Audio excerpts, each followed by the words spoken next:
Seorang bocah usia 5 tahun, saudara, nyaris celaka setelah memakan wafer pemberian orang tak dikenal yang ternyata berisi serpihan silet di Jember, Jawa Timur. Ya, aksi teror menyasar anak-anak ini tak cuma sekali dan kini sangat meresahkan warga. Polisi langsung mendatangi rumah korban begitu mendapati laporan tentang wafer berisi benda tajam di Jalan Cempedak, Kelurahan Jember Lor, Kecamatan Patrang, Jember, Minggu siang.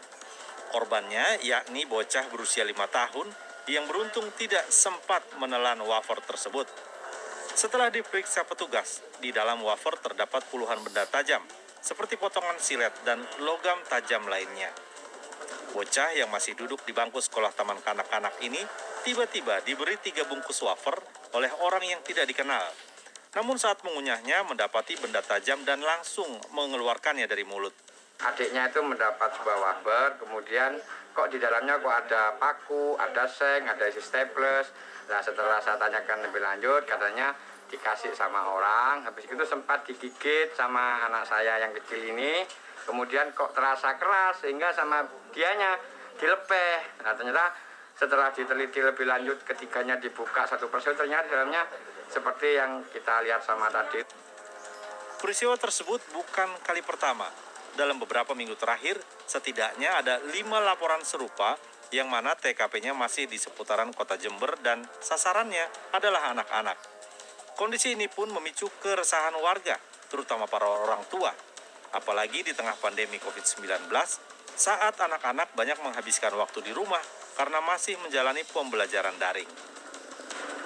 Selain memeriksa beberapa saksi dan mengamankan barang bukti berupa 3 bungkus wafer yang isinya penuh dengan benda tajam, polisi juga terus memburu pelaku. Saat ini kami sedang berupaya untuk mengejar si pelaku untuk mengetahui motif dan tujuannya apa dia menyebarkan wafer tersebut kepada anak-anak di lingkungan Jalan Cempedak RT 3 RW 8 tersebut. Selain itu, polisi juga mengimbau warga untuk waspada dan terus meningkatkan pengawasan kepada anak-anak saat bermain di luar rumah. Tommy Iskandar melaporkan dari Jember, Jawa Timur. Nah, itu tadi ya, untuk orang tua harus jauh lebih waspada, apalagi sekarang anak-anak kan kalau misalnya bermain di luar jangkauan orang tua, kita nggak tahu gitu ya, apakah mereka akan berinteraksi dengan orang lain, orang yang tidak dikenal. Apalagi untuk anak-anak kalau misalnya menerima iming-iming, permen, makanan itu suka diterima gitu loh. Benar sekali, jadi memang harus lebih hati-hati, orang tua lebih harus mengawas lagi, anak-anak juga lebih waspada, jangan